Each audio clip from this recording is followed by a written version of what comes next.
Okay. I tried. That's fair. All right, and we're live. What's going on, guys? This is Rob, and Benny's not here. Benny is taking a break. He's off doing his own Benny stuff, whatever that happens to be. So, in replacement of Benny, we've brought in Joel. So Benny will I can never ever be here again. I can be loud and make sure people don't get words in edgewise. I can You're gonna talk over fit in everybody. very well here. Oh man. So anyway, so initially we were just going to talk about like Spiderverse and the origins of the weekly pool, but now that we have Joel here, shit, man, we can talk about whatever. Like Yeah, which we Joel- just were. we were just kind of talking about whatever. Joel asked the question if we read anything interesting this week, and I read New Avengers number 30.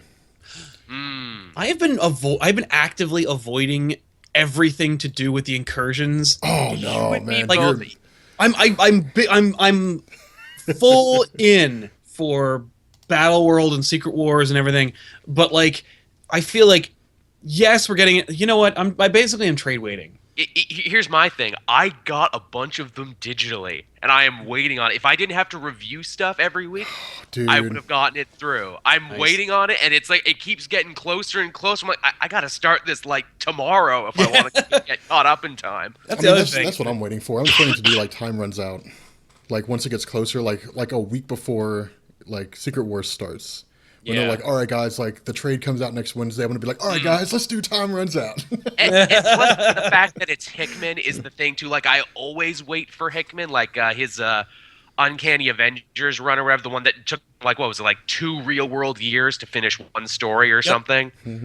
Like I waited on that, and I'm just like, it was in the lead up to Axis. I'm like, you know what? I'll wait and I'll read the whole thing. And I sat down for a couple nights, and I'm like, that was nice. I'm glad I didn't have to wait for any of that. That validates my decision making when it comes to Hickman's run entirely, because I actively picked up New Avengers like when it relaunched for Volume 3 with the Illuminati as the New Avengers. I was like cool, and Steve Epting was drawing it, and I'm like, this book rocks. And it went like so dark so fast, and I tolerated the Black Swan, and I dealt with the world builders and all that crap, and then Infinity came out, and it was horrible. Oh no! See, here's a cool thing. Like all the incursion tie-ins for Infinity, just ignore Infinity. It Like, did! Yeah, I know. I mean, like, look, the core Infinity book, every part of Infinity that was core was hardcore awesome. Thor kneeling to the builder and then putting a T in a friggin' builder's chest. Creating Avengers worlds where like the Kree are like indebted to Earth because the Avengers rescued them from annihilation. Like everything about Infinity that didn't take place on Earth was effing awesome. Everything else was intolerable. And like I remember we were gonna do Infinity on back issues, and I picked up the trade, and it's this thick, and it has all the tie-ins in it, and I'm like, what are you doing? You're forcing me to read these tie-ins? I just won't do it. Like, forget it. I wanted to read the core book and go, no, screw the tie-ins, guys. We're just going to talk about how awesome this book is and how meh the ending is. And I won't spoil that necessarily unless we want to, but like, meh that ending. I actually think we skipped a lot of the tie-ins over on Comic Book Cast for Infinity just because no one was really interested. It's like, hey guys, you got a shiny new tie-in here. You want to do it? Not really. yeah, like all right. So Hickman's been doing this thing since like 2011, right? He's been doing it for like 2.5, 3 years or something like that. Right? It's Some may just say now. he moves at a slow pace. Oh, dude, he moves at a snail's pace when it comes to right. I mean, how long I did would it take call for him Future glacial. Foundation? Yeah, man. I know. I would call him glacial, but that would be an insult to most glaciers I know. That's why I love Hickman. Like I agree, Hickman moves like the continents float, but I think his stories, because they're so slow, like I think they're amazing. Like the only downside I would say to this is that after 3 years, it's just now getting to a like holy shit. Well, that's Like, the oh my thing. God. Like, it's a slow burn, and it's really awesome. Like, if you're playing the long game, it's kind of awesome. Yeah. Is it worth the wait, though? Having Yes. heard, Yes. like, well, I skipped after they blew up the third Earth, and I saw that it wasn't going to end until 2015. I was like, I think I can skip this until 2015. And damn if I'm right, because they blew up like what 12 more Earths and had a bunch of fights that didn't matter between then. And I mean, like, didn't matter. If you enjoyed it, if you had fun reading it, like, then I guess it did matter. But like Doctor Strange selling his soul and then being like, "You don't have a soul to sell, Stephen Strange." Like, okay, all right. Can we just have Doctor Strange be cool and have cool stuff happen? We're gonna Don't worry, he will right around the time the movie comes along for Doctor Strange. He'll have a new solo book, and he'll be cool. You know what'll? And it'll all be good. As long as they tap Brian K. Vaughan and have him do a sequel to The Oath. Yeah, there you go. Then I think everyone will be happy because they'll be like, "Oh, this is a Doctor Strange book I can friggin' read." Because like, I love Doctor Strange. He's friggin' awesome, and his like the '70s version Doctor Strange, where he's like a psychedelic trip. Yeah, it's all trippy and druggy and everything, and the hippies love it. And like old school TV, and he's just like, well, I'm not even going to be near Earth for the next 6 issues because I'm in the dark dimension, and it's like written like somebody trying to channel Lovecraft, but they're not quite as good as Lovecraft. It just sounds really ridiculous. Weird. That's cool. I prefer Sherlock Holmes Doctor Strange. Oh yeah, that's a fun version. You know. Well, like here's the problem with Doctor Strange. Like his character's dumb. like his character's not dumb. He has a dumb. classic.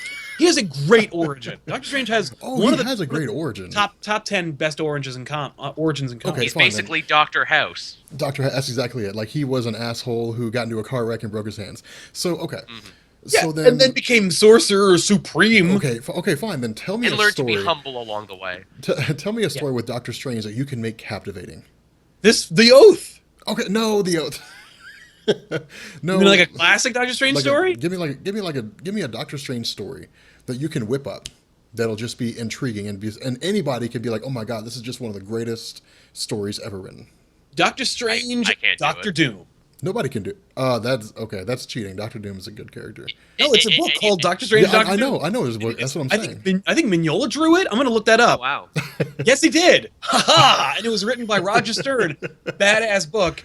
Great Doctor Strange. That doesn't count. What? No, of course it does. Because Doctor Doom carries the story. No, Doctor Doom is a catalyst for the story. Doctor Strange. We're reading the book because Doctor Strange is in it. It's just cool that Doctor Doom is also in it.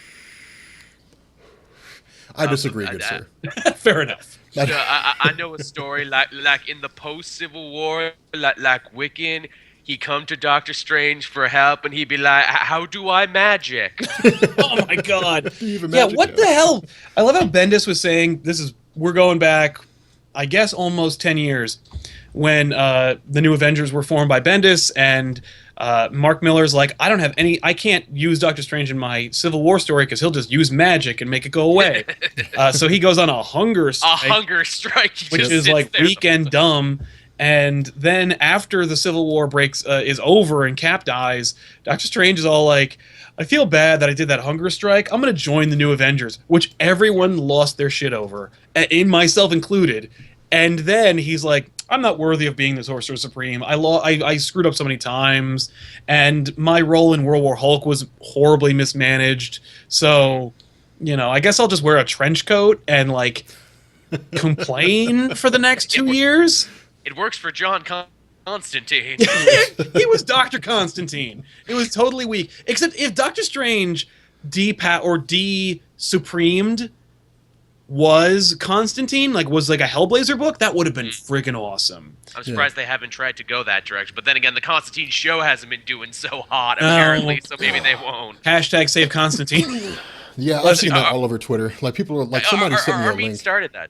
Oh, Armin was carrying that torch. Really? Yeah, he was because he loved the show, and he dropped out halfway through when he knew it wasn't going to make. He's like, no, this is another being human. I'm not going to get into this show and love it. Then they're going to take it away from me. Yeah, I don't even think he watched the finale. I did. No, you were right, by the way, because I watched the pilot for this. Actually, we were going to talk about the pilot, and I was like, okay. And Tiff and I watched it, and we were like, this is baller. Yes, it is. It's going to get canceled. Because it was because it wasn't on ABC, which means it wasn't and it wasn't on Sci-Fi, which means it's not going to get a second season, and that's just the nature of the beast. So I was like, I can't back you, John. I'm sorry. I can't love this. I can't fall in love with this. I can't. Firefly has ruined television for me. A little bit. You know what sucked too about Constantine? it's the fact that that Hellblazer comic is so like influential that so many other goddamn shows stole Constantine's thunder before he even made it to television. It's a John Carter situation. It's true. Yeah, John Carter, by the way, that movie was cool. That was a dope movie. I don't care who said. No, sir. John Carter of Mars was a cool movie. No, I dug crap out of it. No, and there was never a point in the story of John. Why do you think it tanked so bad? It's considered one of the worst. Because nobody wants. Because A, it was horribly marketed. B, who's Taylor Kitsch or whoever played John Carter? 3, I'll tell you who he is. He's 3 strikes and he's out. Taylor Kitsch is who he is. But he's going to True Detective. He'll be fine. Yeah, but no, I dug the crap out of John Carter, and because they were so worried about it failing, they infused so much more money into it that all the CG looks even better than it would have if they had just had confidence in it. So it looks even better. Like, Willem Dafoe does such a great job with that digital character. Like, no, the whole movie's really cool. It's fun. I really dug that movie. It's 3 hours long. Yeah, I didn't like it at all, man. Yeah, I was like, you know what, I didn't. But anyway, so back on to Incursions. No. So like basically like with issue number 30, this is where you could see like it's going to take off now. Like Hickman's been building up, and it's like at this point now where it's just and shit just takes off. Like this is the top of the hill on the roller coaster that took 3 years to get up to. Yeah, like that's what I'm really digging about it, because now Hank Pym's back and the Beyonders are here, and it's like, oh my god, like everything's going absolutely crazy, and basically he's like, we have no chance. There's nothing we can do. No, they killed the Living Tribunal. They killed the Living Tribunal. They killed Eternity. How are you going to fight a man who sliced the universe in half? That's pretty much Matt it. was telling me this, where he's just like, it's like the writers, it's like they know the universe is going to change and be reset. So like, let's have as much fun as possible. Let's flip every table. Let's burn everything down while we can. Yeah, they burned that bitch to the ground, man. Like it was so cool, because I didn't really like. I was going through, like, I was flipping through the pages and I was reading it, and Hank Pym's like, well, I was just going through, I was trying to find Rabu Malal and I couldn't find him, and I was trying to go through, I was going through all these realities, and it's like, oh my god, like the Beyonders and the Map Makers, and like the Beyonders are like the Ivory Kings, or like they're killing everything off, and the Map Makers are like trying to stop them, and then like the Ex Nihilos, whatever the fuck they are, like they're working with they're working with the Map Makers, and it's just like, okay, whatever. And so I'm like, just get to the point where it makes sense, and I flip the next page, and like the Beyonders are killing everything, and I'm like, oh my god, like it's like, holy. Now, by the way, can we talk really quick about the Beyonders? What, like, I know what the Beyonder was, but all 3 times they retconned him. Yeah, I know. Right? The Beyonder, now there are multiple Beyonders. Yes, there have always been multiple Beyonders. Has that always been the case, or is that always been the case as far as Avengers number 40 goes? Like, there have always been multiple Beyonders. I'm gonna think it's the latter. Well, I mean, not multiple Beyonders in terms of like the guy that banged hookers Beyonders. Like there was like the one Beyonder. Yeah, like that's how it initially showed up in Secret Wars. Yeah, Jerry Curl Beyonder. Mm-hmm. Yeah, Jerry Curl Beyonder. It looked like John Travolta from Saturday Night Fever. At the time. He was styling and profiling. He was. And anyway, so at one point along the line, like when they retconned him basically in Secret Wars 2.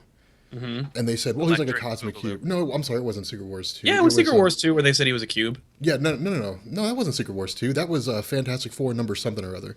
All right, yeah. But anyway, yeah, so anyway.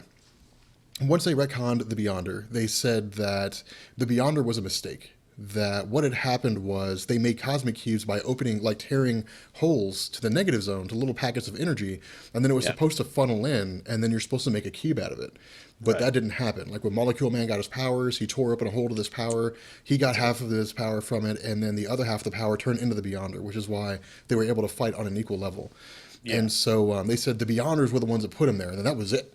Like that, they were like, the Beyonders put the energy there, and that's all we ever heard. We have never heard anything about the Beyonders since like the 1 or 2 mentions over the course of the entire Marvel chronology. And his appearance in Illuminati number 3 or something, which was a really great issue, but also explained that the Beyonder was not a race of Beyonders, but in fact was a inhuman mutant. Yes.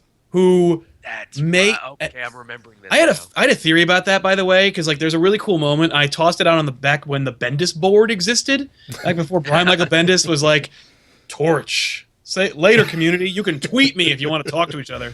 But I was a member of the Menace board, and I was like, and I read that issue, and I was like, wow, you're playing the long game. I thought that Bendis was capable of doing what Jonathan Hickman's capable of doing.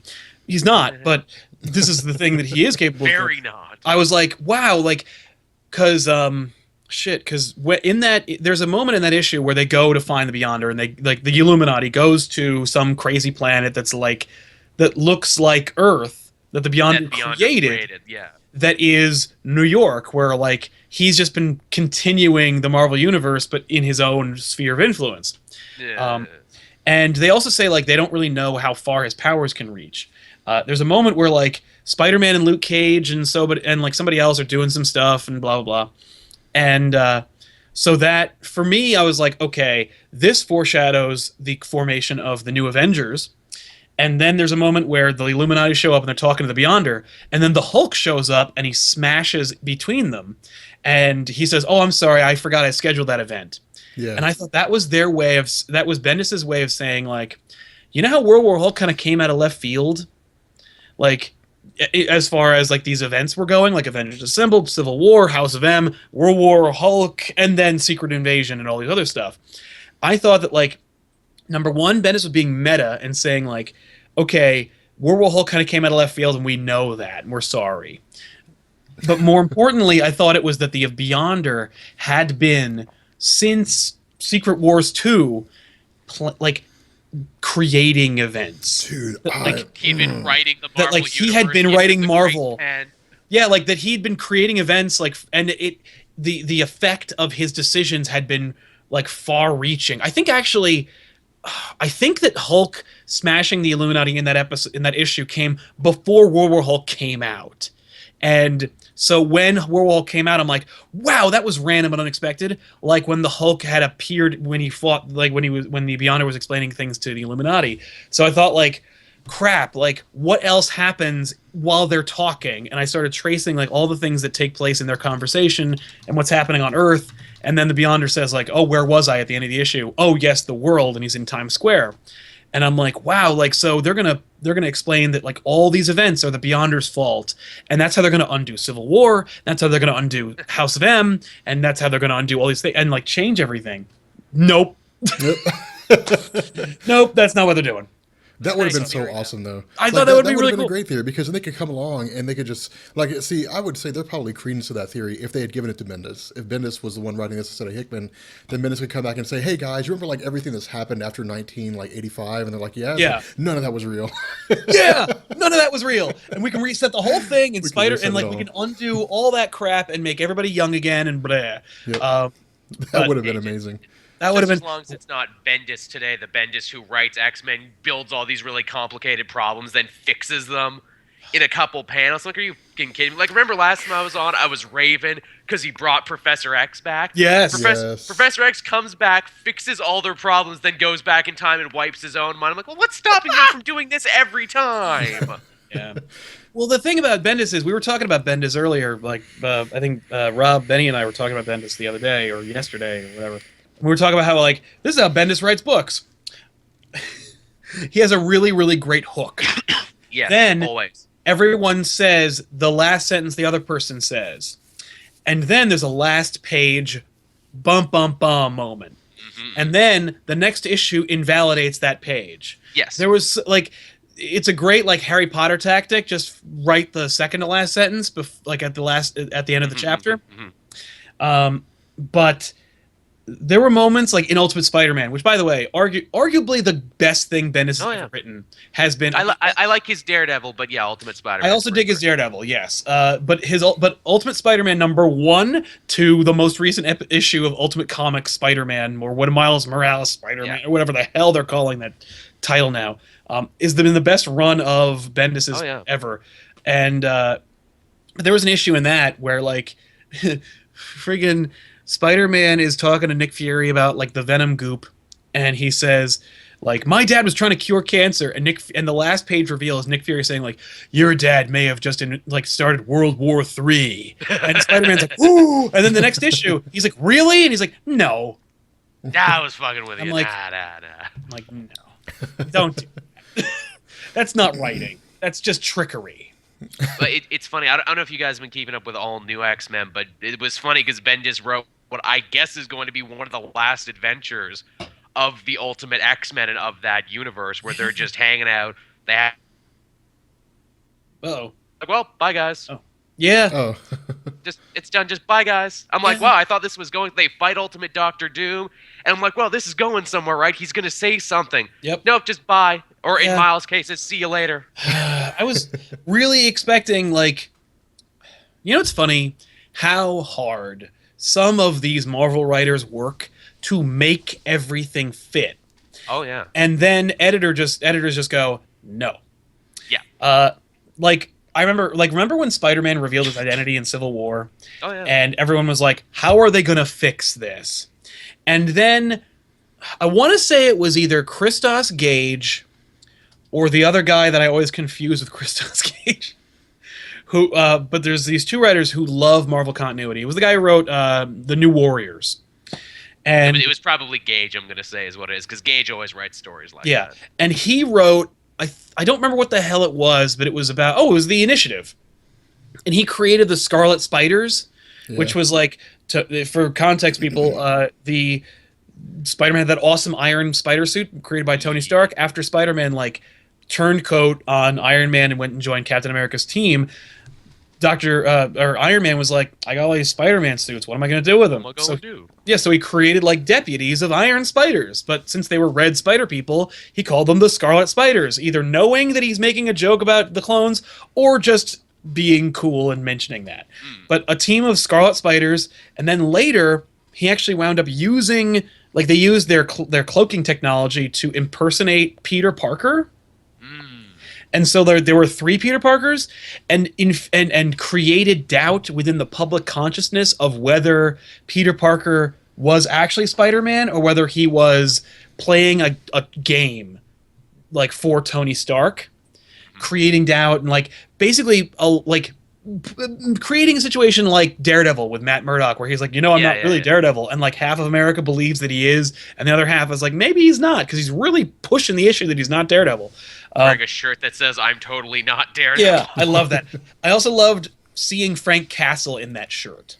That was good. That was really good. But that idea of, like, these writers working damn hard to create, to undo the decision, but within continuity, so it kind of makes sense. And then editors just going like, "No, deal with the devil. No magic.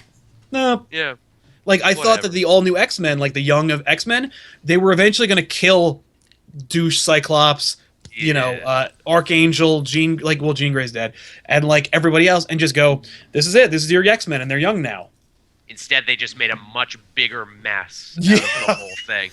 To where now it's like young Cyclops isn't even on the team anymore. He's off having space adventures with his dad. He might be the only one who, like, makes it out of Secret Wars with no repercussions, because he's too busy being way over there with Corsair. Dude, it's Space Johnny Depp and having fun. Dude, it's pitiful, man. Like it amazes me how much they've trashed the entire X-Men franchise. Like, as soon as Fox was like, we're never giving you the rights back to X-Men, Marvel's like, you know what, well then fuck it. Then we'll just like trash the shit out of the franchise, and nobody's gonna give a damn. And they did that. And we don't. We don't. They totally trashed the X-Men franchise. We was one of their, like, reviewing most of them on Comic Book Cast. We'd kept up with them for like 30, 40 plus issues. And Armin's just like, Joe, I can't freaking do this anymore. It's just punishing every week. And I'm like, no, but Bendis is going to be gone soon. And Secret, I'm sure it'll be good again. When he's like, then I'll review it when it's good again one day. Right. One day. Amazing has been all right. Christopher Yost, Amazing has been pretty good because it's just about the teachers, and like every arc is very self-contained and it's very fun. They're doing a Juggernaut one now. Oh, cool. They crowned a new Juggernaut. They found the Cyberek crystal. Yeah, and it's the living monolith. It's not Kane Marco anymore. It's the living monolith. Everyone remembers him, right? Hold on, the living monolith has the gem of Cyttorak now? Yep, new Juggernaut. Like, he hasn't been relevant since Apocalypse was like, I'm going to channel all your energy through him and make myself a god.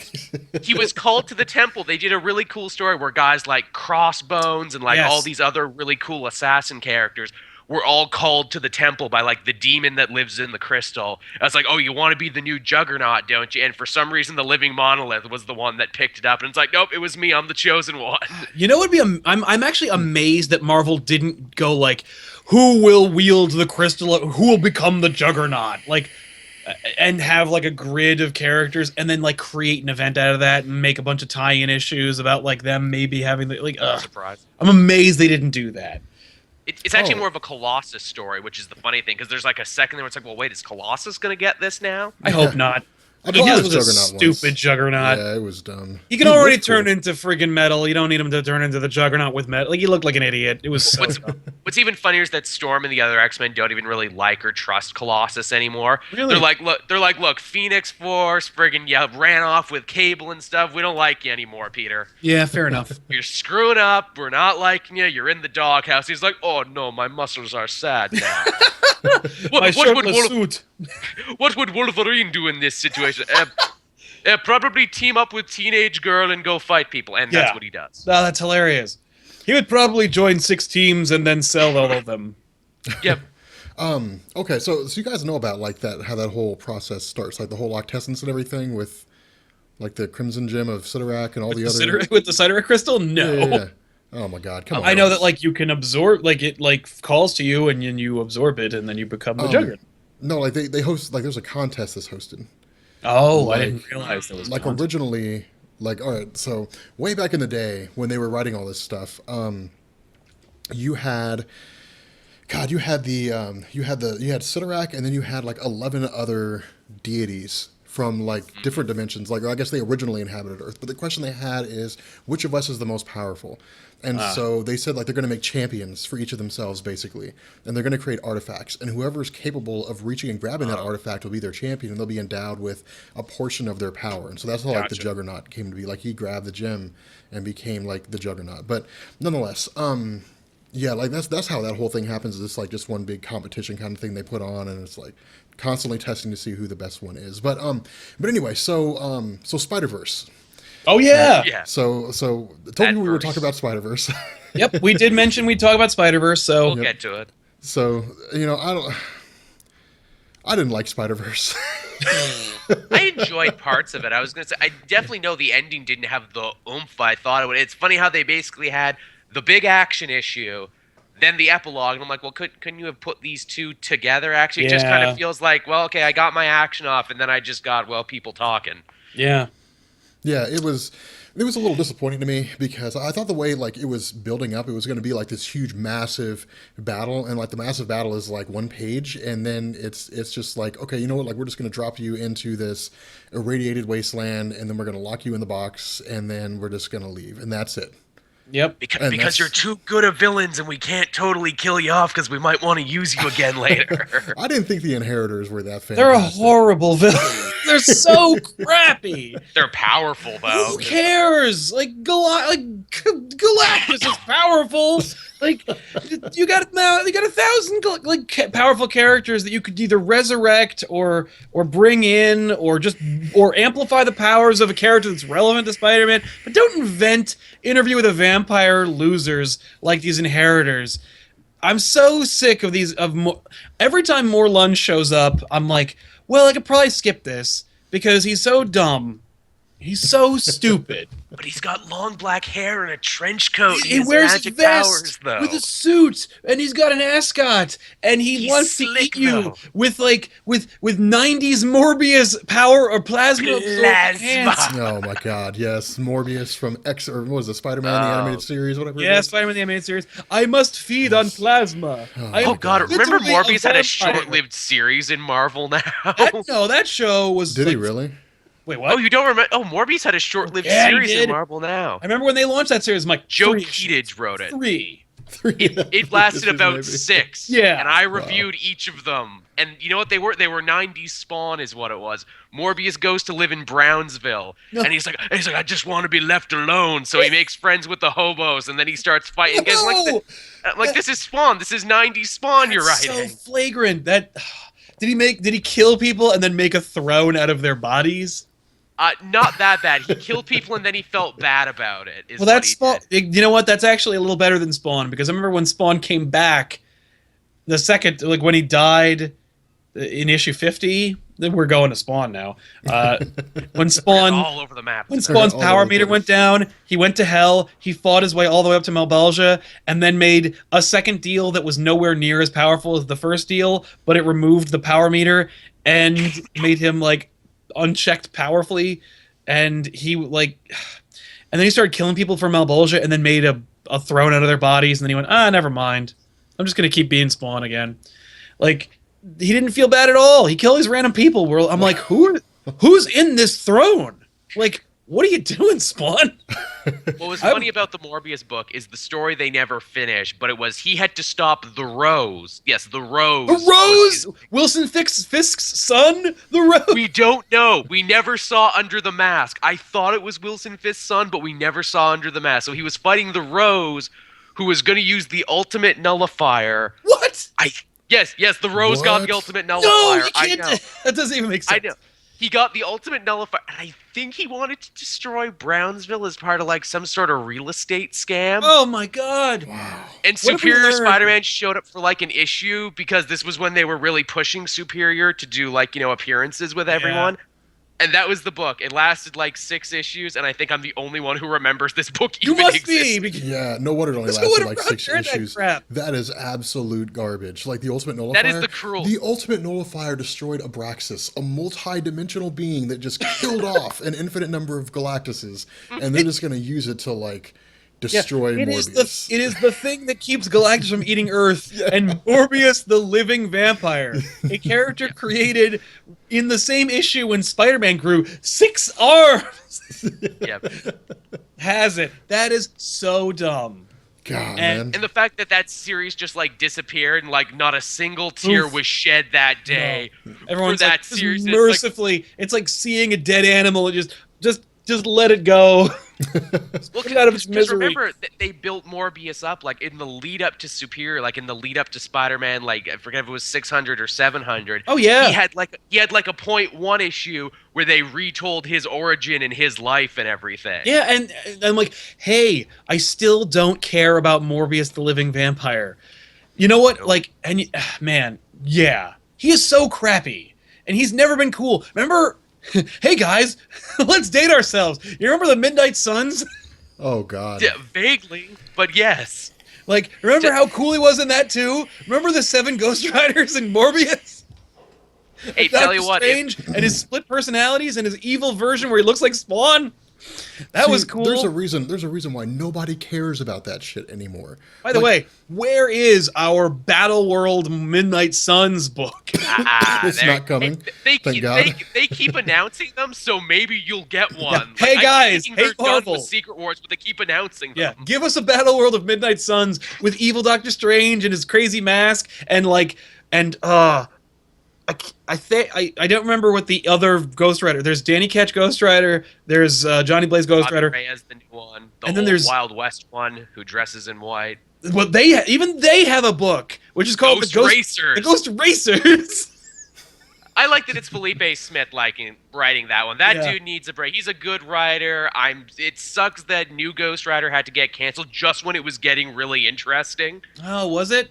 It was See- actually. What See, issue like- did it get canceled on? Because I had a prognostication it got 12 issues. How long? I think it literally got 12. I read issue 11, and they actually open up the mystery and tell you about the spirit that's in him, and they actually explain. I'm like, whoa, that's really good, actually. And they were like, it's over.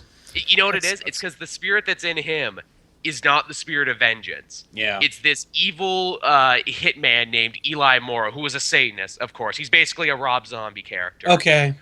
Who killed people, and that's who he's able to possess Robbie. But in this last issue, we found out Eli Morrow is actually Robbie's uncle, Oh. and he may have killed his parents. Oh. See, So like, now he's literally sharing his body with the dude who killed his parents. That's cool. Static Yeah. Shock said it best. Static Shock said Spider-Verse sucked because nothing happened.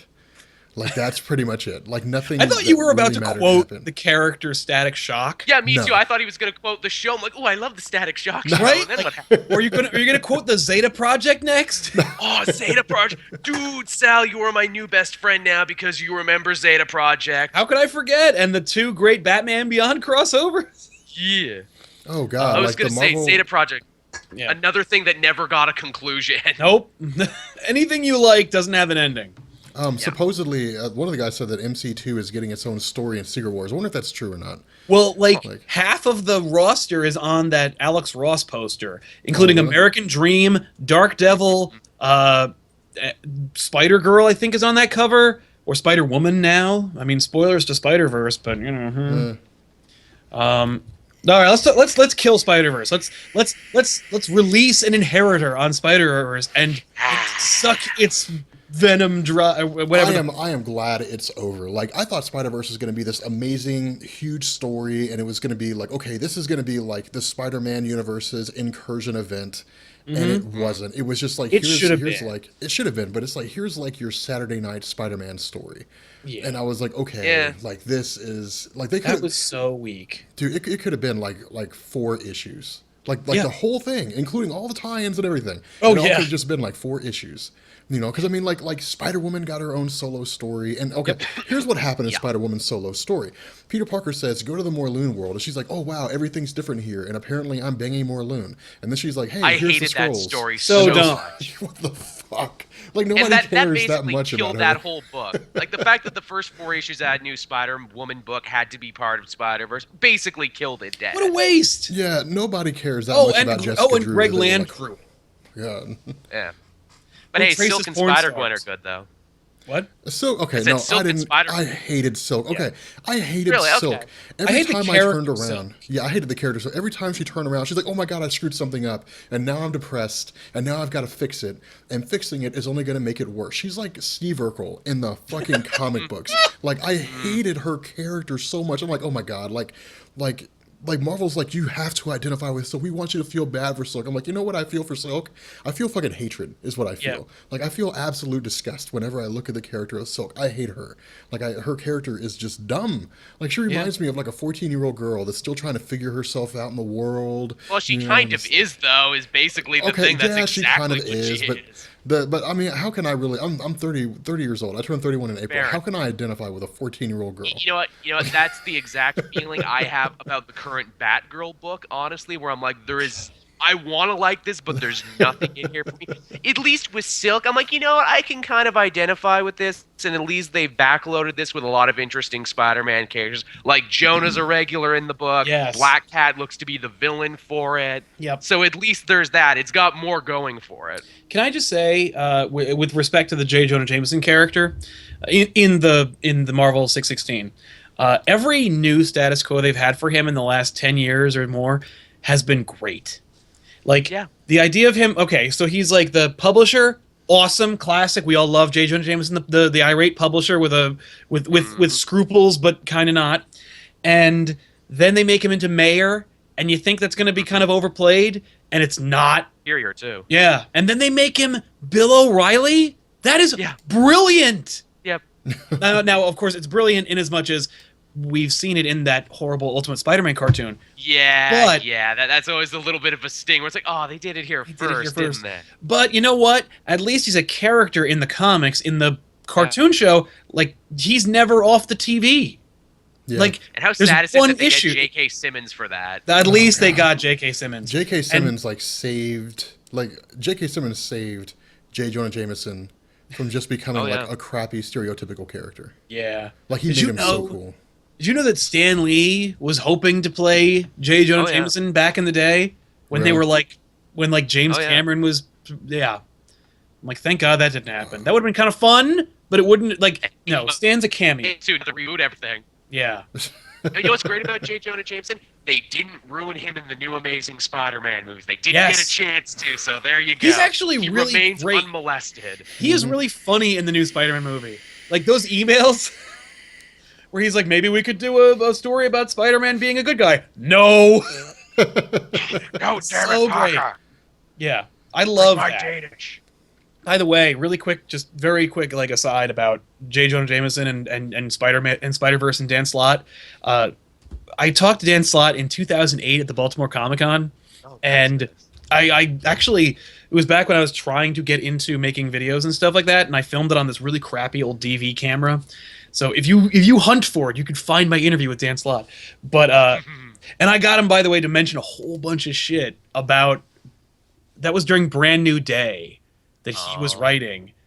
And of course I had it like I was sitting on all these like great reveals that like wouldn't be revealed for another 2 years, but I couldn't get the damn thing out for like 5, so it doesn't matter. But when he writes the characters, he imagines the voices for them. Nice. And does them. And one of the voices he does is J. Jonah Jameson from all the voices are pretty much from the 60s cartoon show. Oh, nice. And his J. Jonah Jameson impression leads me to believe that he should have played J. Jonah Jameson in the Ultimate Spider-Man cartoon. Really? So he does, because he just launches into it. He goes like, Parker! And it's so perfect. Wow. And I'm like, damn, man, you could do that too? Nah. I missed him at Fan Expo the year I went, and I felt really bad about that because I had a bunch of questions about Anne Marie I wanted to ask. Oh, man! I didn't even... Let me tell you something, man. Like, if you ever do catch him, he is a fan's creator. Like, That's nice. He loves his fans. He's really cool. He's super professional. He's every issue of everything you've ever written. And Wow. I don't like them. I'm just going to sell them. And so he takes this stack and Slott signed all of them. Oh, Really? But he didn't sign all of them while I waited to meet him to have him sign one issue. He went, he said, do you have any questions? You want to chat? And the guy's like, nah, whatever, I don't give a fuck. So Slott's like, okay, I want you to go over here and give me your stack. And every once in a while, I will, like, break it up. So, like, he literally just... Books came in, sign, while he's talking to real people who want to engage him in conversation. Wow. So, like, I'll be like, hey, man, like, I really loved your Big Time and blah, blah, blah. And he's like, thanks, man, so much. And, like, he's like, it's a little known fact. And he always gives some kind of, like, behind the scenes tidbit about something that he did or something that's coming up. Don't tell anybody this, but, but I'm bringing Matt Gargan back as a Scorpion, like that kind of thing. But then, like, we'll go back, like, between each real person who wants to talk to him, he'll just keep signing those crazy books until they're all gone. I'm like, wow, dude, you know how to do it. Like, and I admire that tenacity, man. Like, he can, yeah. He's got to come from just being a vet in the industry and just being, like, probably the millionth Comic-Con I'm sure he's been to. Oh, yeah. Oh, yeah. That's crazy. Like, I mean, I couldn't imagine, like a writer or an artist or anybody in the industry saying, like, I will sign every last one of these. Like, just give me some time, Yeah. And, like, that's unbelievable. There's literally only one other creator I've ever seen do that, and it was Brian Michael Bendis. Really? Which, believe it or not, was... Because I'm like... And Bendis, he had, like... At one point, he had, like, 8 titles, like, 8 monthly titles going on at the same time. Like, and so the guy's like, and I have them all. From, like, 2000 to 2005. Like, wow. Here you go.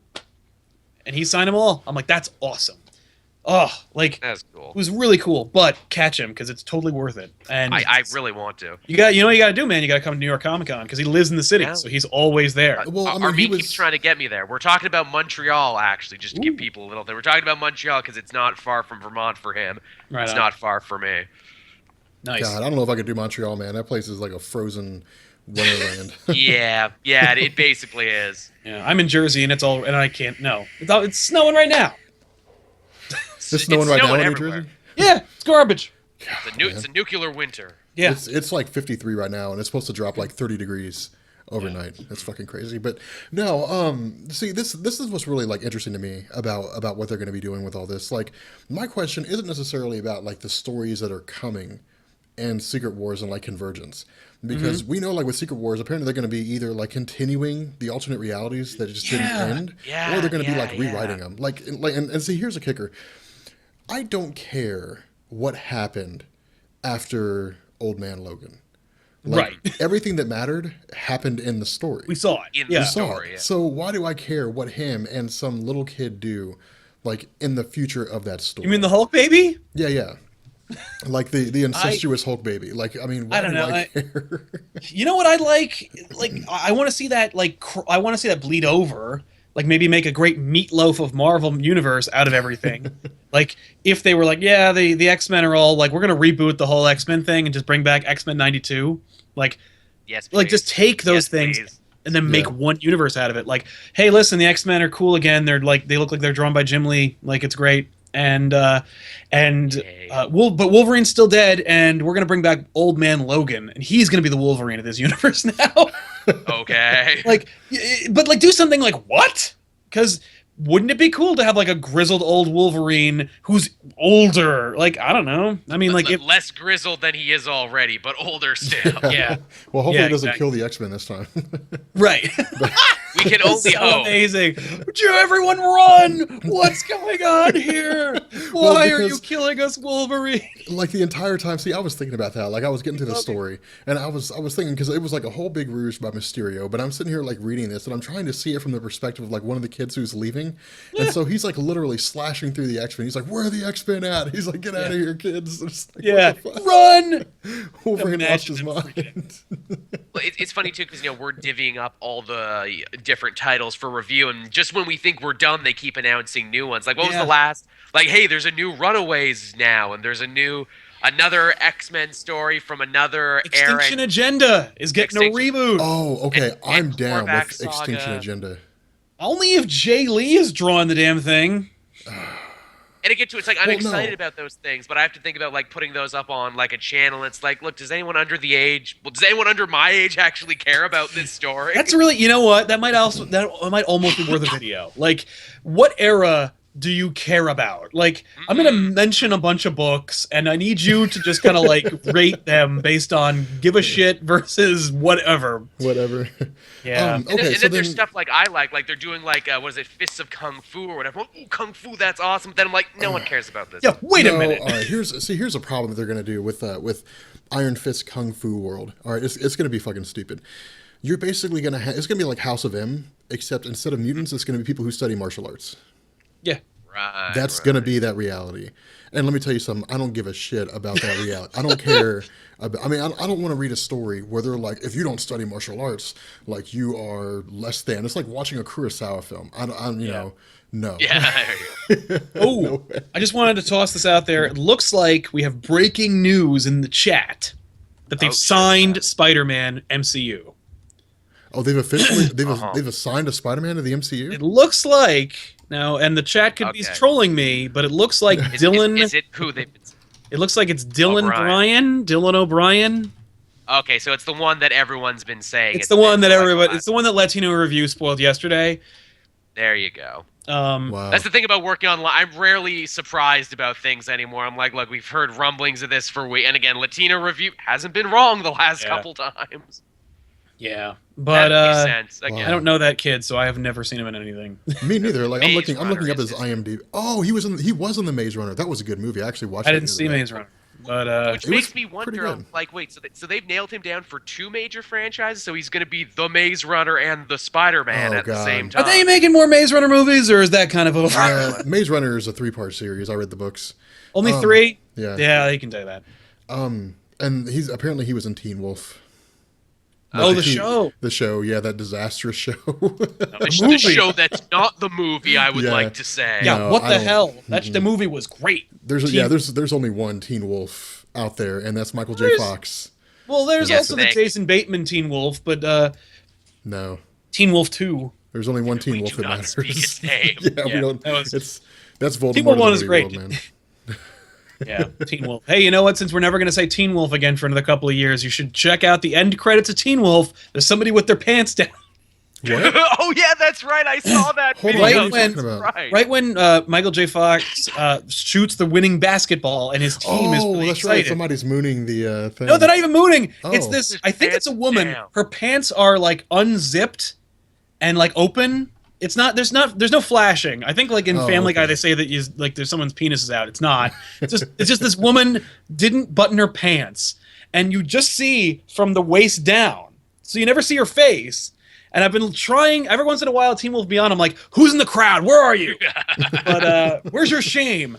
But like she's cheering, and then she notices that her pants are open, and then she desperately tries to close them, doesn't, and then the credits are finally like. But it's this constant, desperate, like embarrassing struggle, and and it won't go away. It's the saddest.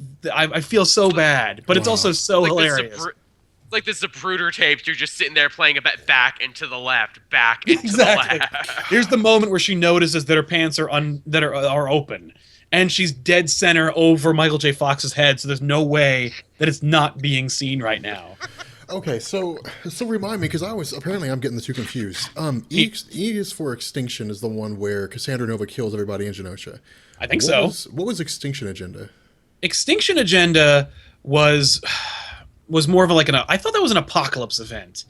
That was let me look that up. Yeah, I'm gonna look it up. I'm just gonna. It was Havoc was in it.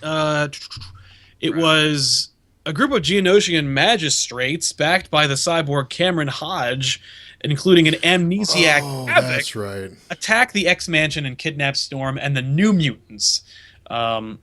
Yeah, it's about Cameron Hodge. It's not. Yeah. Okay, I don't give a shit. Cameron Hodge was cool for like for that three issue. issues. For like 3 issues of X Factor. He's like, hey guys, like I'm the one who's bankrolling the new X Factor, and so they're like, all right, cool, like we're not gonna have to go broke doing this. And so then he's like, you know what, like I was only doing this to steal your technology, Warren Worthington, and now I'm gonna turn against you. And then it was just and a Havoc character they've already lost track of after Axe.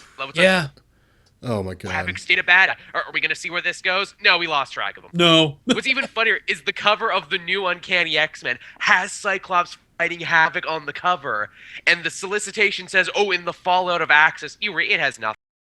He doesn't show up in it. It's a lie. They lied. God, man. They lied right to your face. I'd rather see like a story about Vulcan than I would rather see a story about either one of the other Summers Brothers.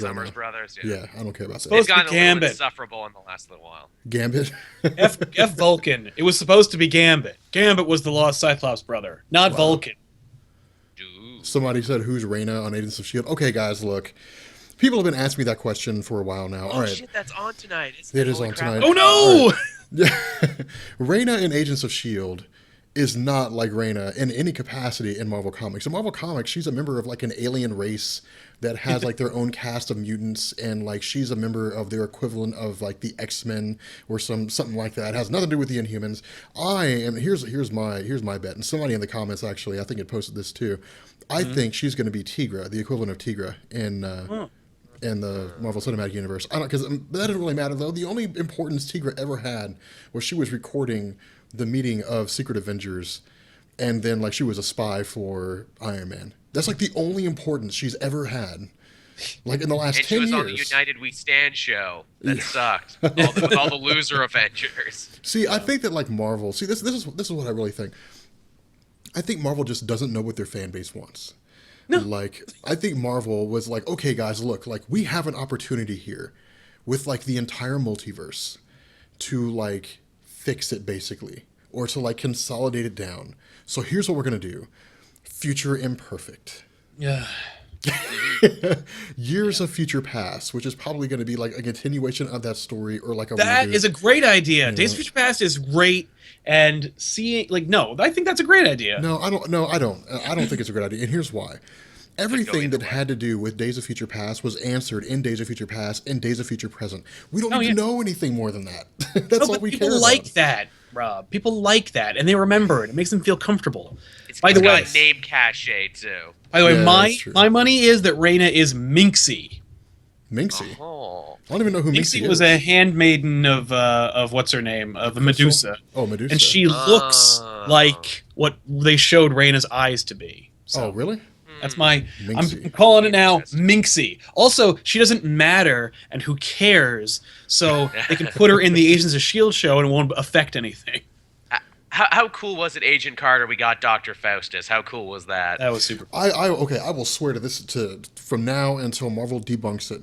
That was a Ring of the Mandarin, and I posted that stuff. I posted it on Reddit on Reddit Marvel, then I posted it on. Okay, Marvel we've been Studios. getting a lot of that recently, and we wondered who started his fault. that. It was my fault. Okay. I started that. I posted it on Reddit Marvel Studios, and people were like, "Boo! Like your opinion's different than mine." And I was like, "Okay." And then I put it on Reddit Marvel, and they're like, "We fucking love this theory." And I'm like, "Well, it makes sense. Like the ring's on the same hand that the Mandarin keeps his on. Like the ring gives him. He does the exact same thing." And people are like, "Well, it's the way that he modulates his voice and stuff like that." Okay. I could kind of see that happening, but the only reason why it would matter that it was Dr. Faustus is if they plan on killing off Captain America. Because that's the only significance he had. Like, he hypnotized Sharon Carter into killing Captain, or shooting Captain America and killing him. And so, I guess maybe they might do that, but... Yeah, they'll kill him. They'll kill Captain America. They've signed Sebastian Stan for a bunch of movies, so I mean, hey. Yeah. They have Sebastian Stan for more movies than Chris Evans. So yeah, they have him for like 9 movies. What should that tell you? Yeah. Also, plus, Chris when Evans... they kill him off, that means moviegoers get to feel what we comic book fans feel. It's the return of the guy you like. Yeah. By the way, I guarantee if they kill him at the end of Civil War, Infinity War 1 or 2, they're gonna crack out a cosmic cube, and Captain America will jump right the hell out of it. Or they'll use an Infinity Gem. They'll use like the Soul Gem. He'll come out of the Soul Gem or something. Like they'll use some cool thing from the Marvel pantheon they created of mystical devices and bring him back to life. Because we know that Thor is gonna. We know Thor might be having some. Might be going away. It might be doing something. Might be going away because we saw that pool in the trailer. The pool that Rob says is the well of death or whatever. Oh, I think it's the Infinity Well, but it might not. It is be. the Infinity Well. Oh, no question. It's in the realm of Mr. Death, so. Yeah. Yeah. No, either that or it was just like a pool of water inside Wakanda somewhere. I don't know. But what would be the point? It's a money pool. It's where they're keeping all the money from all the movies that they're making. They're just dumping the money in the pool. Just dumping the money in the pool. I actually saw this hilarious thing. Somebody was talking about J.J. Abrams. They posted on Reddit. They said J.J. Abrams was directing Star Wars Episode 7 when DC announced they were going to, or Disney announced they were going to do that. And somebody posted a comment saying that J.J. Abrams will not be available for questioning, but he will be available to be seen like humping a giant pile of money up on stage. He's probably got to be making an obscene amount of dough. I don't even want to like guess how much. I mean, between Star Trek and Star Wars, and like Star Wars fans were getting all pissed off at Star Trek. You can't do both. It's like, sure, with that much money involved, fuck yeah, I can. Listen, ILM did the Star Trek movies. Yeah, like it's already done. I read a great comment. Mm-hmm. I read a great comic where they're like, wait, Star Trek and Star Wars is going to be done by the same man. Is that even legal? No, it's not. No, it's not. He's breaking the law. Yeah, you should probably go arrest him. But yeah, no. So okay, so here's the other thing. So with Convergence, like, here's my question.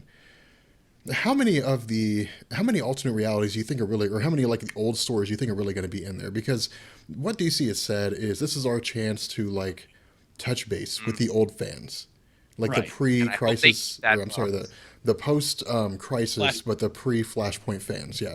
Like, we're going to touch base with you guys. Like, I wonder how much of that old continuity is going to be there. But I mean, see, here's the thing. Like, DC came out and they said, look, guys, like, we've invested way too much money in New 52. That continuity is not going anywhere. Yeah. Like, very much post-Convergence, so. like, it's staying. Like, it's going to be here forever, until we change it again in like 5 years. But nonetheless. Yep. The fact remains that they're not going to get rid of that continuity. So what I'm thinking is they're going to bring in like some of the old, like the pre Flashpoint stories, and then like kill them off over the course of like 2 or 3 issues. And fans are going to be like, oh yay, look, like old school Superman, like the death of Superman, with his tights, or something like that. And he's married to Lois. Isn't that nice? Now he's dead. It is dead. Let's take that away from him. I mean, hey, Harley Quinn in her old costume, isn't that great? She's gone now. Yeah, let's get rid of her and put her in a really, really skanky outfit. I mean, see, a lot of people. And here's Roy Harper, but he's still Arsenal, and his daughter's still. You learn nothing, DC. Oh my God, you had a chance to fix it and you didn't. And Ted Kord is still dead. Well, see, people are saying stuff like, well, maybe they'll bring back, they'll bring in Superman Red Sun. But here's the problem with bringing in Superman Red Sun. Like, the ending of the comic was 1 billion years in the future. So, like, yeah. Well, it's also if you end it, if you change any of it, it undoes itself. It does. It completely changes everything, because how can you inject any kind of change in that when it follows such a really tight knit chronology of things? Yeah. Like Mark Miller doesn't really leave a gap in terms of like what happens between any period of time. Like, you get the time when Superman first shows up and the Americans are like, holy shit, like they've got Superman, or we got some super powerful guy, and then. Yeah. It follows almost perfect chronology, until it becomes a repeating cycle where Superman gets, or I guess in the future, a billion years in the future, where they send, Superman to the past or whatever, or something like that. I can't remember, but Yeah. nonetheless, One of the other big things too for Convergence is, of course, is that this, I'm sure, will be the moment where they fuse the universes of Earth 1 and Earth 2. So all the Earth 2 people they've been prepping in their own universe and their own book are going to fill the roles that are not already filled. So hey, you get a Dr. Fate now, guys, because he was over there, now he's over here. It's like, the funny thing is when they're talking about like, oh, maybe they might merge Earth 2 and Earth, I'm like, didn't they do that yet? Haven't they done that yet? Like, isn't that done? Like, come They've on. toyed with that idea, like, since Trinity War. They're like, hey, the universes kind of know each other exist. Right, like, just end it. Like, put them on the thing and make it one story. Like, and by the way, we're talking about, like, what, like, they've invested too much time in the New 52 continuity. What continuity? Like, like, what plan? What roadmap have they followed? I mean, this is the one that, like, whatever. Like, they don't have any plan. Like they're doing damage control for a very hasty decision they made 3 years ago. With respect to like the old things, I think that like they'll just pick and choose things they like and kill everything else. Sure seems that way. I mean, like, yeah, the Trinity will probably stay the same with the writers they're having, or at least Batman will stay the same. Yeah, because they ain't moving Snyder off anything. No. Yeah, Batman will remain wherever they want it to be, and Grant Morrison will write whatever it is he wants to write, and everyone else will have to just get with the program, as they have been for the last few years. Well, that's actually Jimmy kind of the funny Palmiotti thing. will continue to write fun stuff. Yeah. Well, that was kind of the fun thing is DC came out and they said like, okay, like post Convergence, we're going to be giving like a lot of these characters and stories like new writing teams. Like Scott Snyder's name did not change. Like it was still like Scott Snyder post Convergence. And why would they give it to anybody else? Like that was a really good point. But yeah, like they're doing like new writers and new artists for all these different characters. I think like Harley Quinn's getting a new writer and a new artist and so really. on. Anna Connor is going to be. No, he's sticking around, but him and his wife are also doing a mini-series, Harley Quinn and Power Girl, and he's getting Starfire too. Oh, wow. Yes, that's right. Okay. Because they want him to work the same magic he worked on Harley Quinn for Starfire, to which I'm like, yes, please make it so I don't hate this character anymore in the New 52, please. We got to get you and Faust in a chat together because he is. I know. I watched the show that he was on where he was going off, but I'm like, oh, it's a good thing I'm not in this room because we would have words. That'd be so amazing. We have our own Convergence. Yeah, it's very hard for me to get excited about Convergence because nothing that's happening in New 52 excites me except for what Snyder and Capullo are doing with Batman, kind of. And so, meh. Like, after Convergence, what I would like to see is more Elseworlds books. Like, I would like them to do more really cool self-contained stories. Yeah. I would like to see more Kingdom Come. I don't want to see them make Kingdom Come canon. I just want to see, or their New 52 version of Kingdom Come. Like, I would like to see them do cool things with their characters. We're getting a lot of minis that look to be outside the thing, like a Bizarro thing by Heath Court. I'm like, that can't be in the main universe. No, and like Prez, I'm like, that also can't be in the main universe. I mean, like the thing about it is, like, I remember when they did Birthright, and like. It was just going to be a self-contained. They were going to. I don't know. I don't think they even had Elseworlds anymore. I think they like abandoned that title at that point. But they were going to do like a kind of Elseworlds kind of story with it. Like, here's a updated version of Superman's origin. Enjoy. And everyone liked it so much that DC's like, and it's canon too. Yep. Yeah, it is because you liked it. Because that made money, and that's the end of that. We'll get Earth 1 Wonder Woman at some point too. Maybe at one point we'll get Earth 1 Wonder Woman one of these days. I don't think so. Well, I think okay, like Half-Life 3 and Earth 1 Wonder Woman will come out. Like give me a comic book that's called like Superman's Origins and tell me that like it won't sell. That's true. They're all great. I have like 2 or 3 of them, and they're great. Yeah. I mean, that's what they amount to. A lot of them have been really good. Like that's what they basically come to. Like you had Post Crisis and you had like Superman Man of Steel, and they're like, okay, guys, like the next 2 or 3 comic books for Superman's origins are like for reals though.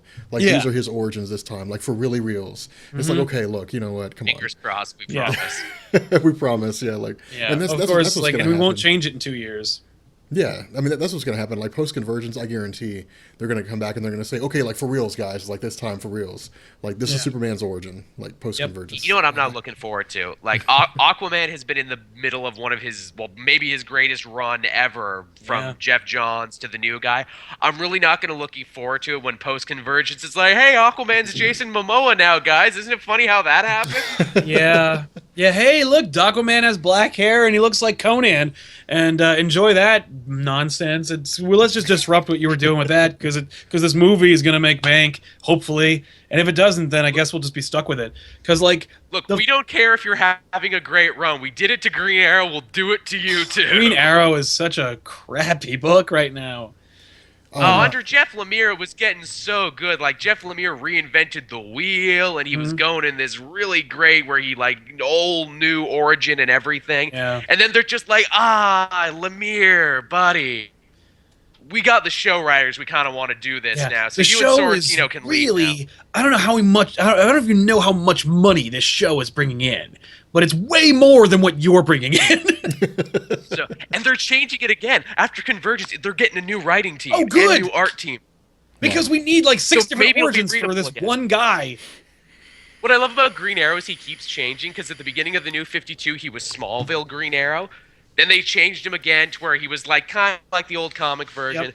Then he became the new Ninja Jeff Lemire version. Now he's just TV Arrow, and they're probably going to change him again to something else for the 5th time. Oh, yeah. Oh, no, they'll do it. They'll change it.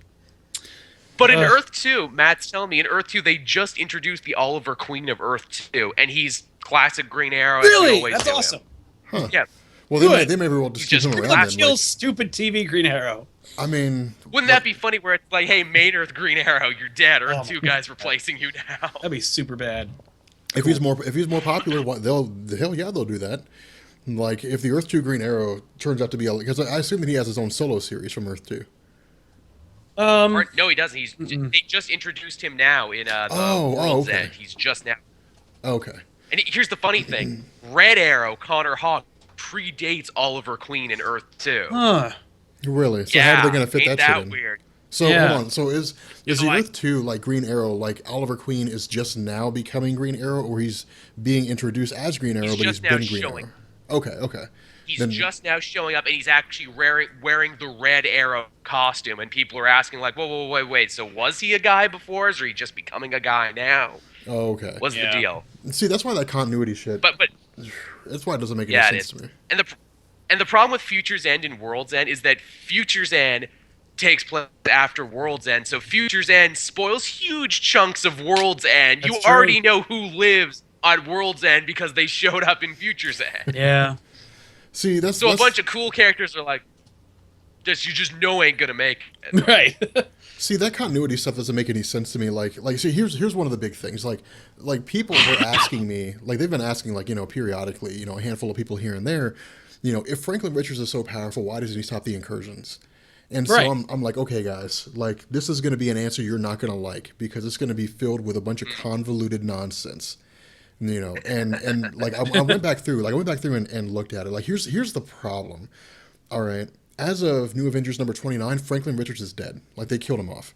Reed Richards is like, we're going to hook you up to a machine, and we're going to use your reality warping powers to try to end the incursions. Bam, you're dead. And I was like, okay, well, I guess that's it. Like no more Franklin Richards. Yeah. Yet somehow, given the power of comic books, this Franklin Richards was alive 5,000 years in the future. So that he could talk to Captain America. And so the paradox is, how the hell does that happen? And Marvel's just written by the same guy. And it's written by the same guy.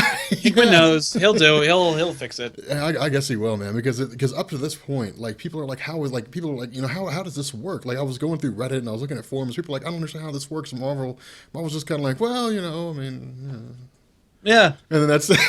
Well, that's the thing. Like they're like, well, because they don't freaking know. They don't know because Hickman has been really playing it close to the chest. This is the first time, and it's so funny how like we're talking about incursions again, but like the fact that like he is gonna have to, like he needed to give like an info dump in that last issue with Hank Pym where he's just like, so okay guys, here's all the information. Because we killed Living Tribunal like 2 years ago and then never told you anything about it.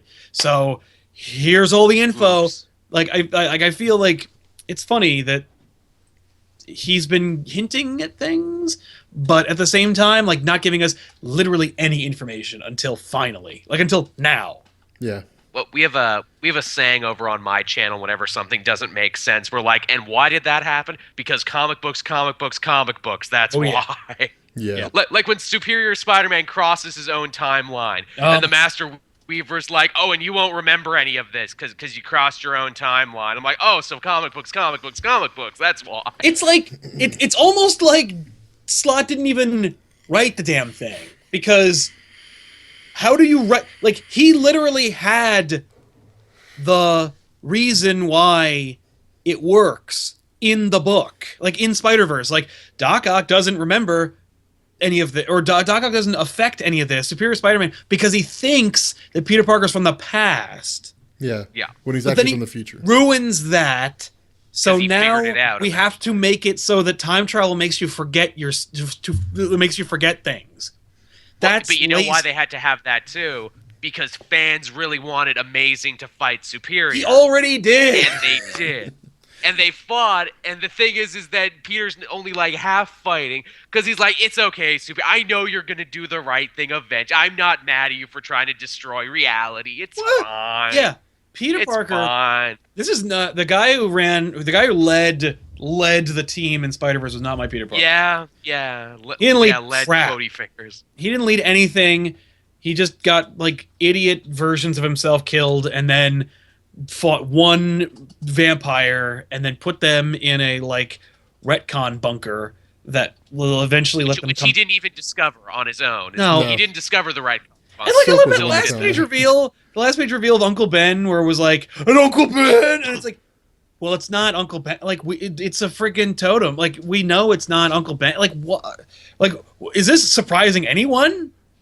Like, Yeah. is anyone like, whoa, what's gonna happen? What's gonna happen is he's gonna probably either die in the fight or leave, and one of the two things happens, and surprising no one. Like, nothing in that book was a surprise, interesting, or relevant to the characters that it was about. Like, Well, see, here was the other problem too. Like, and this is what I didn't like about this story. Like, one of the big things I didn't like. Like, Dan Slott comes along and he says, "Okay, guys, look, like, there's a reason why, like, all of this is happening. There's this big prophecy and stuff like that, and I'm the Master Weaver, and I spin the web of life." the Master which is Weaver like- thing, yeah. The which is prophecy. like the reality, yeah. And I'm like, okay, look, like, let me see. All right, let me understand this. Like, we've got a multiverse with like the Living Tribunal that oversees it, and like the one above all above him, and all this kind of stuff.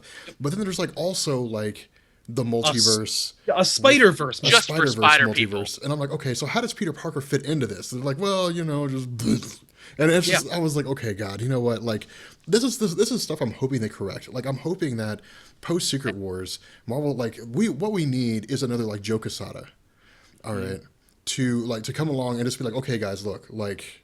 At least I think it was Joe Quesada. He was the editor-in-chief for a while, right? They had like that Yes. iron standard, Right. yeah. And he was like, everything has to make sense. And if it doesn't make sense, the shit doesn't go out. And I don't know about that. well, I mean, that's when it came to like Yeah. time He's travel. the guy who said, he's the guy who told JMS when they wrote One More Day, when they, really quick aside, when they did One More Day and like Spider-Man makes a deal with Mephisto, it wasn't Mephisto. The plan, or all right, maybe it was Mephisto, but it was Joe Quesada's idea to use Mephisto. But Straczynski was like, okay, we're going to use time travel. And he changes one thing, and he spent weeks rewriting Spider-Man's timeline so that all the books still happen, but the marriage was undone by this one change. And Quesada's like, oh, and bring back Harry Osborn. So it's like, okay, I can make all those stories still happen and bring back Harry Osborn and undo the marriage, but keep everything still happening by changing all this stuff. And like, he wrote this whole like timeline, and then Quesada's like, no, that's too complicated. Just make it Yeah, that magic. sounds like Quesada. And Quesada and Straczynski's like, no, you can't just make it magic because it has to be explained. It has to make sense. And Quesada's quote, and he said it, and because Straczynski went to the internet the day that book came out Yep, and quoted him I and said, remember that. "It's magic, Joe. We don't have to explain it." So the guy who says that magic is a retcon button and doesn't need to be explained. No, there's no way. Then who was it? Who was it that was I don't the know. editor-in-chief that came out and said that like all like any kind of like time travel or anything like that, like it has to be done in a way where it makes sense. It can't just be It like could have easily been Quesada. It could have been that I think he's it was just Quesada a huge earlier in hypocrite. his career. Oh, okay, maybe that's what it was. But in any event, yeah, like It's the Darth Vader thing. He started out as the Great Hope, but then he turned to the dark side. Yeah, let later me tell you, on. man. Like, it was a dark time in the galaxy when Casada and Bill Jemas came along and like fixed things. No idea. yeah, no, I thought that was I don't know, maybe I'm wrong, but no, I remember there was a No, I think point in it's time. right. Okay, but that's what we need is like somebody like post Secret Wars to come back and just be like, okay, guys, look, like if you're going to use any kind of time travel here, like it has to make sense. Like to me, time travel should be like a last resort in any story because then it Yep. just becomes stupid. And that was a problem with No, Spider Bendis will Verse.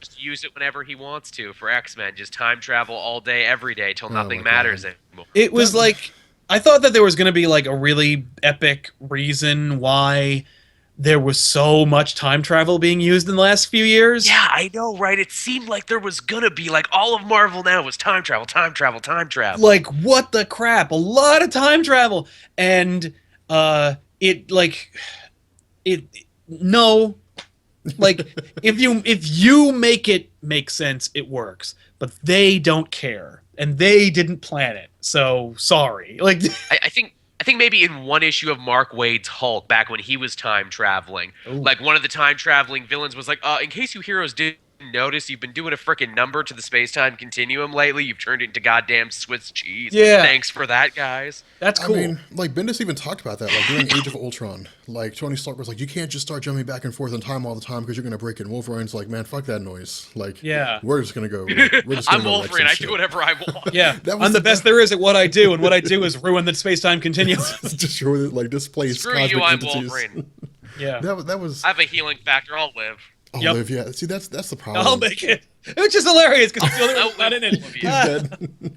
That's the problem. Is like it all just becomes like this big, huge, convoluted nonsense. Which is why, like, I've long since said Marvel's due for like a continuity reboot, not a continuity, reconciliation. All right, they don't need to like get rid of some alternate universes. They need to just be like, all right, guys, like the continuity stops here. Like this is it. Right. Like everything after this is 0 year, or this is 0 year. Everything after this is the start. You know what of they the like? I continuity. would be okay with that as long as Uatu, which they freaking killed, if Uatu was our like narrator of the Marvel universe and was like, and one door closes and another one opens, and we keep our Uatu, like we keep 616 Uatu, and everything else reboots. Well, no. See that was the You don't want Nick that was the Fury problem about Watcher Uatu. hybrid. That they Yeah, I don't use. really want the ball and chain Nick Fury like, oh, but don't forget there's also another watcher that like likes to watch people have creepy fights in their houses in the form of the orb. See that was the problem with Uatu. Like for the longest time, people were like, "There's only one." No, Uatu was like a multiversal construct. Yeah. Like he existed in the multiverse, and so Yeah, he saw it all. He's all the what if He- books. yeah, and so I He was sees like, the movie okay, universe. He sees the movie universe. He does. and I was like, okay, like and all right. So here's my question, like because I was thinking about this the other day. Like I was running out, and I was grabbing some e-cigarette juice, and I was thinking like, what are they gonna do with Nick Fury, or did Marvel just like forget about him? They forgot. He's going to become Ultimate Nick Fury after Secret Wars because Ultimate Nick Fury is in the movies. So They should there have you just go. done that in the beginning. Yeah. They should have just done that when they decided that they found Sam Jack's Nick Fury more interesting than old school, like Cold War era Nick Tom Fury. Selleck, yeah. They should have just Hey, done that but we- because, like, they did it in Supreme, like, in the Ultimate Universe when Nick Fury goes over to Supreme Power and he gets stuck there and he has to, like, live in that universe. They've established a precedent of Nick Fury being like, I've been in alternate realities before and I've been in charge. They could have just had an issue where Nick Fury's like, putting on his shoes, and then like Frank Castle goes done and just puts one in the back of his head, and Nick Fury gets displayed like Ultimate Nick Fury. Like, what's more complicated? Saying that like the black Sam Jackson Nick Fury in the 616 is the illegitimate son of real Nick Fury, and he rose through the Right, ranks the of whole Shield something, Nick and Fury lost, Jr., yeah. and lost an eye, or it's just Nick Fury from another universe. He just showed up and now he's That'd Nick be Fury. so much Like, easier. And can you imagine? I would love to see Ultimate Nick Fury in the 616 universe, because Ultimate You're going to Fury get him. A, doesn't take any shit, and B, is like would be so baffled by everything. He'd be like, "So a Galactus, huh? That's pretty friggin' weird." Like but he'd also be like, "I've seen it all, so all right, I'm in." Like, my security clearance seems to work, so I guess I'm Nick Fury now. Like, I'll take it. Or Well, like, at who's least gonna right now argue the with me? scanners still work. Yeah, I and they're don't have like, to change my name tag on anything, so it's fine. yeah. Well, wait, really quick. Gar55 rocks 1. Yes, we've seen Power Rangers. Whatever. Moving on. Yeah, I saw Yeah, that okay, with see, like are you James also Vanderbeek. whatever? Thank you. I'm glad I'm not the only one. Whatever. The guy wanted to make a sci-fi short that was really cool, and then Adi Shankar is like, make it about Power Rangers, and 1 million people will watch it. And he's like, I don't like Power Rangers. And Shankar's like, I don't care. And the guy's like, cool, and he did, and that's the movie. Here's my thing. Like, if it was supposed to be like this big genius parody about how when you take a kid's franchise and you gritty it up and you Michael Bay it up, and like he's trying to make a point about it, but the more I hear about it, the more I watch, I'm like, oh, that you weren't doing a parody, were you? You were being serious. And you thought that was really cool, and it was. People are taking you seriously. It's too. cool and fun. Like, it's cool and like ridiculous. But like, whatever. The only people who didn't like it were Chaim Saban, who's like, no. Well, because they're like, we're doing a reboot. Like, we can't let this be better than what we're doing. Yeah. I love that they just stomped on that. So it was like, hey, give us Megazord power is what you're going to get. By the way, they reversed it. They're now the unrated versions on Vimeo and the rated versions on YouTube. And I think that I'm sure they get they get a cut. For like blood and cocaine and stuff. Man, you know what? Let me tell you something. All right, the Power Rangers I remember back from the 1990s. You had Kimberly, and she was like, "Oh, hey, Jason, you're kind of cool." And then Tommy came along, and she was like, "Man, fuck you, Jason. Like Tommy's shit." Like, you're she did not end up with him in Rangers continuity. She actually ended up with Skull. Ain't that some weirdness? With what? What? Yeah, they imply that in later seasons. That's crazy. That's how it worked out. Skull. Really? I know. Fucking Bulk and Skull. Those goofy bastards. Dude, Skull's like a teacher in real life. He's like a drama teacher in real life. He's like a professor. Those dudes did really good for themselves. Good for them.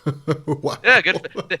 They almost had a spin-off. There was almost a Bulk and Skull spin-off back in the day. They were going to run a hotel, but the network was like, wow, this is dumb even for us. That's so dumb. Yeah, that never would have succeeded. That would have been an absolute travesty. Like, I remember like they used to have those little messages at the end. Like it was funny. There was one where like when they first introduced, don't drink and drive. Yeah, like they had those like Power Ranger guns, like them. the laser guns, whatever it was, and they were like, hey guys, like even though we're Power Rangers and we use guns, like you shouldn't use guns. Like if you see a gun, like you should tell your parent and like dispose of it safely. Like wait a minute, so you're telling a child, a child that if they find a gun, they should put it somewhere. And then go tell a parent. Like, you're going to tell a kid to handle a fucking handgun? No. Like, if you see a gun, don't play with toy guns or the police will shoot you. Yeah. The police will shoot you. Yeah, I was like... For review, I actually watched the first episode of Dino Charge, which is like the 22nd, 24th season. Yeah. It took them this long. They've actually hired actors for the show now. Oh, no. That'll change. And I know, and the whole thing. I know, and the quality is like, oh my god, these guys are emoting and actually getting stuff across to me. And at this point, too, they're basically like dispensing with the origin. They're like, hey, you're all Rangers now. It's power. You know the deal. Get out there and fight some monsters. Just do it. See, that and I'm like, thank you, show. This saves time. That was like the most crushing thing as a kid. Because like as a kid, or I guess as an adult now, but as a kid, I was like, oh my god, the Power Rangers are so good. And like the acting is so solid. And it's just like, it's the greatest show ever. And like I go back and watch it now and it's like, this is painful to watch. Yeah, no, there's no way. I was ever watch the remaster? Do what? Did you ever? They remastered the first season of Power Rangers, and they put like really terrible Adam West, like kapow, kaboom, and like comic pan. Oh god, this was real. This was real. Remastered Power Rangers that they tried to re-air on TV in between like the Disney and Saban era. Okay. No way. So they took a cheesy show and they made it even cheesier. That's terrible. No, I'm not seeing that. Anyway, guys, so you we're coming up. You should don't do it. Yeah, I won't. So we're coming up on the end of the show. Do you guys have any? You guys want to let people know what you're doing? Oh yeah, let's do it, man. Joel, what's going on with Convergence? All sorts of different stuff happening. New reviews every week, as always. I guess tomorrow's Wednesday, so we're gonna have to get back and do it all over again. Excited for new Hawkeye that's coming out. Excited for a bunch of the other books that we're going to see. We're talking about bringing Comic Book Clash in the foreseeable future. We hope to. That's our Versus show that we do. What else are we working on? Crisis Week. is coming up as well. Crisis Week. We keep talking about it. Crisis Week, where we talk about all the superhero movies that were going to happen but never did happen. We talk about the Batman versus Superman that you were going to get before but never happened. We talk about, we talked about so many. Oh, we talk about Amazing Spider-Man 3, because that officially is not happening now. Do you guys talk about the Joel Schumacher Batman 5 or 4? We talked about that last Crisis Week. Batman Joel Schumacher Triumph, Batman. we did talk about. That was going to be like with potentially Jeff Goldblum as the Scarecrow. Oh my God. His apology movie.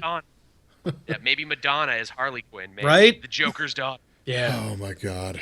But that'd have been some shit. That would have been really weird. Shit is exactly what it would have been. It would have been shit.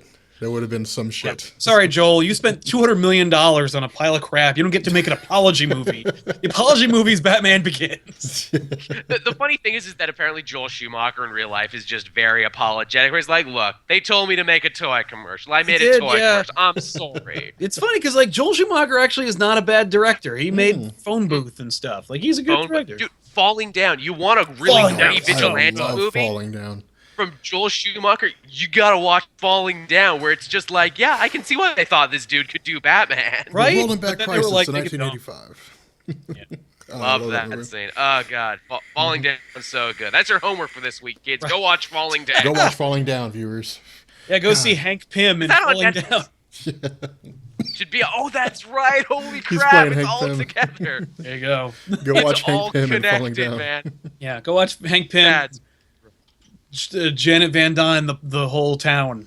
Oh God. He smacks that whole city. He does, man. Really like one of my favorite scenes is when those guys try to shoot him. They do the drive-by shooting and they miss. And like he walks up and he shoots him in the leg. He's like, "You missed me." He's like, "Take some shooting lessons, asshole." That was crazy. He takes his guns and walks away. Love all these years later, with Hank Pym, we're still talking about that one time he hit his wife, even though like Reed Richards was way more like emotionally and psychologically abusive to Sue over the years. So much to the point that Venture Brothers, it's a whole joke on Venture Brothers with like the impossibles that they have. Oh yeah. But it's still like, but Hank Pym hit his wife though, which is probably why he can't be in the star of the main movie, because once the media, which gets everything wrong, would get ahead, that's like, is Marvel making a wife beater the star of their newest superhero movie? Yeah. And they would be on CNN.com, like, wife beater becomes superhero. Yeah. They'd be like, oh my God, Marvel's advocating, like, beating your wife. Like, what? Yep. Like, hey, kids, like, if you want to become a superhero, just smack your wife around. Because that's what happens, like, every time anything cool happens in, like, the media gets a hold of it, like, some jackass intern at CNN or MSN or wherever reads comics and he makes a half-hearted reference to it. He's like, oh, that wife beater is going to be made into a movie, and then like some jackass in editorial's like, oh, what'd you say there, nerd? I'm going to run with that. Like, it'll ruin everything. Remember when Dark Knight Rises was coming out, and obviously people had been heavily politicizing, you know, what does Christopher Nolan mean with this? What he's trying to say? Yeah. And then Rush fucking Limbaugh, of all people, was like, oh, and the villain in this movie is named Bane, huh? Like Bane Capital? And I'm just like, no, Rush, Rush, you're wrong about everything, but you're especially wrong about... My uncle, my super conservative uncle, called me on the phone to ask me about that, if that was true. I'm like, no, Bane existed. No, like Bane's a dumb luchador. No, he's a luchador. He's a luchador. No. Rush Limbaugh is wrong. Surprise, I know. Yeah, right? I hate to tell you this. God, I stopped listening to him years ago. Listen to that crazy fucking asshole rant about stupid shit. Yeah. Him and his stupid haircut. Yeah. But anyway, Sal, so what do you have going on? What's happening over on TV Little House? We got a Hack and Splash page, another great indie book by Tiffany. We just had our review of Spider-Girl, or Spider-Gwen. It should be called Spider-Girl, but it's not. It's called Spider-Gwen because there's 8 Spider... Yeah, I know. Isn't that weird? So Spider-Gwen, we reviewed that and a bunch of other books on Off the Rack, just came out today. On Thursday, we're doing a new back issues, of course. Every week we do back issues. And then over the weekend, we're leaving for PAX East, so we're going to do that. And that should be cool. Wow. And then, we're coming up on 10,000 subscribers, and we're planning a big, fun episode where we're going to do live stuff, and it's going to be cool. And, Yeah, man, dude, congratulations, man. That's awesome. Thank you very much. Yeah. Yeah, totally. But Yeah. Gonna break watermelons like Gallagher. Oh, yeah. maybe Ten we should, man. thousand. Naturally. Start smashing them on the ground, carrying on. It's gonna be awesome. You're off the chain. But yeah, so yeah, like I'm doing okay. So what I've been wanting to do is like this road to Convergence and the road to Secret Wars, and just like cover all the stuff leading up to it. So I'll Yeah. probably start that maybe later on this week or probably next week. I'm not 100% sure. We'll see what happens. I also need to write that. I do quick guides for the channel, and I'm just like, oh, I should have started that a month ago, shouldn't I have? I feel like the kid who didn't hand in his homework on time. I'm like, that's coming up, isn't it? Yeah. But I'm Uh-oh. afraid to write it because I'm like, but Future's End and World's End is still going on, and these Yeah. stuff might happen from that. I don't want to have it written and done only for something huge to happen. That's See, fair. like I wasn't even thinking about it until I got New Avengers number 30, and it's like in 2 months time runs out, and I was like, oh shit, it does, doesn't it? I was like, oh my God. Yeah, time runs out for really me. But what about Darkseid War, guys? The other big DC event that no one is talking about. But Darkseid War, doesn't Darkseid War feel like it should be the big event? Yeah, Darkseid's a super bad guy. It'd be awesome. Nope. Like that kicked off the new 52, and you think, oh well, he's coming back. Well, they've been building up to this. This should be the big thing, shouldn't it? But they're like, nah, Convergence is where it's at. No. Yeah. Convergence, which we don't even know what the hell it is. Yeah, I don't know. And it's like, well, is Darkseid War gonna get tie-ins? It's like, it's not a Batman book, so no. It's just gonna be a straight shot. Only Batman books can have tie-ins anymore. Yep. You tried that with Trinity War, and you people didn't like it, so now no more Justice League tie-ins for anybody. Right. Have you guys seen the oh god, what is it? Oh, the video. It's like this parody video, but it's like Kevin Feige doing an interview about Sony and Spider-Man and Marvel. Yeah. No, It's It's like not him. some- It's yeah, some it's not crazy- him. It's just some like Spanish guy with subtitles. Yes. But it's hilarious, man. It is so funny. I'll send it to you on Twitter. But I'll have to look that up now. yeah, dude, it's freaking hilarious. Like I thought it was one of the funniest things I've ever seen. The guy can't stop laughing, and it was hysterical. But anyway, yeah. So that's pretty much it. I mean, I have no idea what Benny's doing. So He's taking in some time off. He's Yeah, got work so- to do. yeah, He's he's just catching taking a up. break. So Yeah. But yeah, guys. So we're gonna go ahead and bring this episode of the podcast to an end. Sounds good. I hope you guys Thanks for enjoyed having it. me. So. Sounds good. It's been awkward Always silence. super fun to be here. Thanks for having me. Oh yeah, man. hey, Thanks listen. for coming by. Yeah.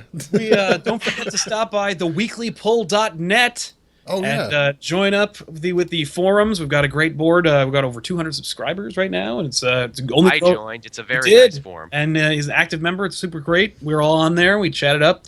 We also got articles and videos from like all over, and it's a terrific website.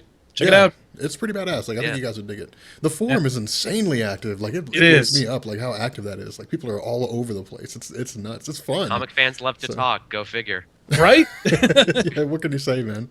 Like it's amazing to me. But anyway, so yeah, I guess we're gonna bounce off here. We'll catch you guys later. All right. Peace.